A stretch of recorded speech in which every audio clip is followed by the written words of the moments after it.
ప్రభుత్వం చేపట్టిన ఎస్సీ వర్గీకరణను నిరసిస్తూ దేశవ్యాప్తంగా ఈ ఉద్యమాన్ని ఉధృతం చేయనున్నట్లు మాలమానాడు జాతీయ అధ్యక్షుడు ఆర్ఎస్ రత్నాకర్ తెలిపారు. ఎస్సీ వర్గీకరణపై మాట్లాడకుండా మౌనంగా ఉండి పదవులను అనుభవిస్తున్న ప్రజాప్రతినిధులు చనిపోయినట్టని కొవ్వొత్తి వెలిగించి సంతాపం వ్యక్తం చేశారు. బుధవారం కాకినాడ అంబేద్కర్ భవన్లో ఆర్ఎస్ రత్నాకర్ ఏర్పాటు చేసిన మీడియా సమావేశంలో ఆయన మాట్లాడుతూ ఎస్సీ వర్గీకరణ చేస్తున్నామంటూ చంద్రబాబు తప్పు చేస్తున్నారని, ఇది దేశవ్యాప్తంగా ఎస్సీలను అణగదొక్కేందుకు కుట్రని ఆయన మండిపడ్డారు. ఎస్సీ సామాజిక వర్గాలను విభజించడం తగదన్నారు.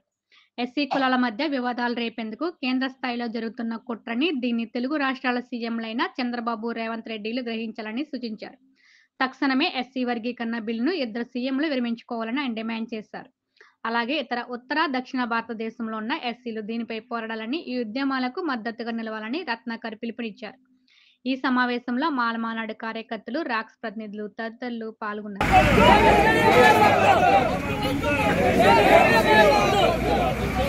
రేపటి నుంచి దేశవ్యాప్తంగా రాజకీయ కుట్రపూరితంగా జరుగుతున్నటువంటి ఎస్సీ వర్గీకరణపై అంచెలంచెలుగా స్టెప్ బై స్టెప్ ప్రజాస్వామ్యత, శాంతియుత, గాంధేయ, అంబేద్కర్ మార్గంలో పోరాటం సాగిస్తామని చెప్పేసి ఈ సందర్భంగా తెలియజేస్తూ ఉన్నాను. చంద్రబాబు నాయుడు గారికి నేను విజ్ఞప్తి చేసేది ఒకటే, చంద్రబాబు గారు మీరేదో రాజకీయ లబ్ధి కోసం చేస్తున్నారు అనుకుంటున్నారు, కానీ ఇది దేశవ్యాప్త రాజకీయ కుట్ర. ఎందుకంటే మీరు 40 సంవత్సరాల ఇండస్ట్రీ అంటున్నారు, మీరు రాజకీయాలు తెలుసు తప్ప సబ్జెక్ట్ ఈ విషయంలో మీకు కానీ మీ శిష్యుడు రేవంత్ రెడ్డికి కానీ సబ్జెక్ట్ తెలీదు. దీని వెనక చాలా కుట్ర నడుస్తూ ఉంది. చంద్రబాబు గారు దయచేసి మీకు విజ్ఞప్తి చేస్తూ ఉన్నాను. నేను కూడా మీతో పాటు 30 ఇయర్స్గా కంటిన్యూస్గా జర్నీ చేస్తూ ఉన్నాను.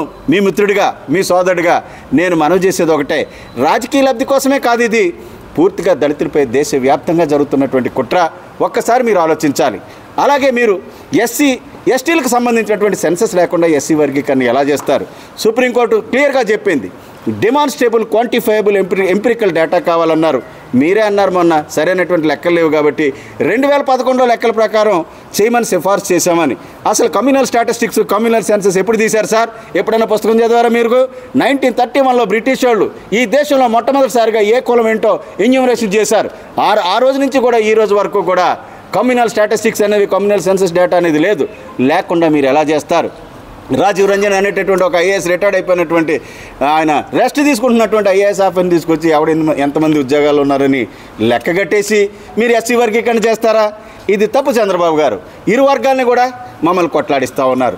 ఇది చట్టపరంగా నిలవదు. చదువుకున్న వ్యక్తిగా, చట్టం తెలిసిన వ్యక్తిగా, 30 సంవత్సరాలుగా continuously have been in the politics, ప్రాక్టికల్గా పాలిటిక్స్లో ఉన్నటువంటి వ్యక్తిగా మీకు విజ్ఞప్తి చేసేది ఒకటే, మీరు తెలివైన పొలిటీషియన్ అనుకున్నాను, కానీ మరి ఈ రకంగా లబ్ధి కోసం మీరు ఇక్కడ చేస్తే కుదరదు చంద్రబాబు గారు. దేశవ్యాప్త కుట్ర మీకెందుకు? మీ శిష్యుడికి ఎందుకు ఇంత హరి? దేశంలో ఎక్కడా లేనటువంటి ఎస్సీ వర్గీకరణ తెలుగు రాష్ట్రాల్లో మీరెందుకు ఇంత కంగారు పడిపోయి చేసేస్తున్నారు?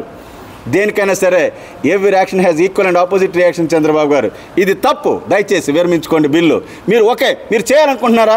మాకు ఇచ్చే రిజర్వేషన్ ఎంత? SC percentage of population Telugu స్టేట్స్లో 20% ఉంది, మీరు ఇచ్చి 15 అంటున్నారు. పంజాబ్ని, హర్యానాని చూసి చేసామంటున్నారు.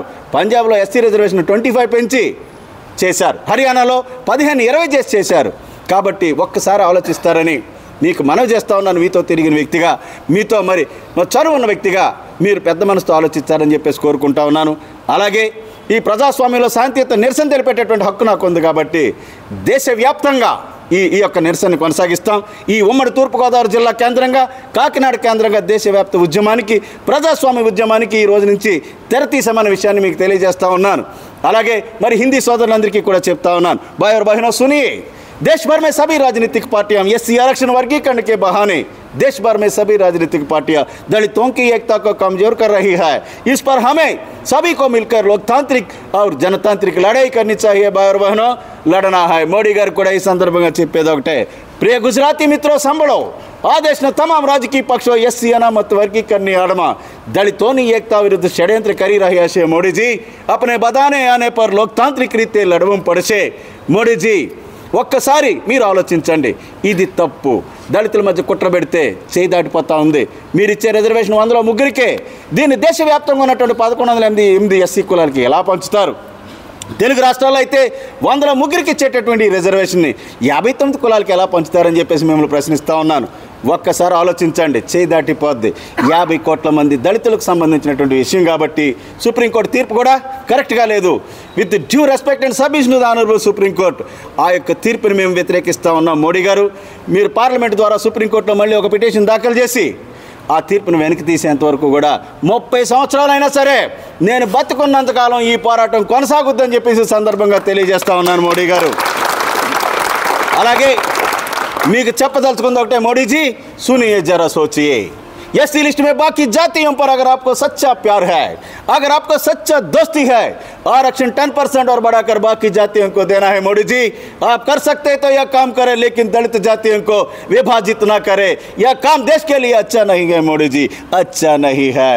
This is my sweet warning, this is my sweet advice to Modiji.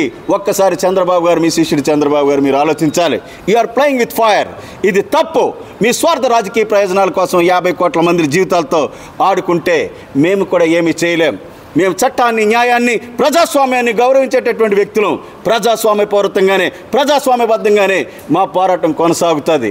మా సహనాన్ని పరీక్షించొద్దని చెప్పేసి కోరుకుంటూ, doctor Ratnakar, national president for రాక్స్, roar against categorisation conspiracy of ఎస్సీస్ and STs of India. Thank you all. Jai Bhim.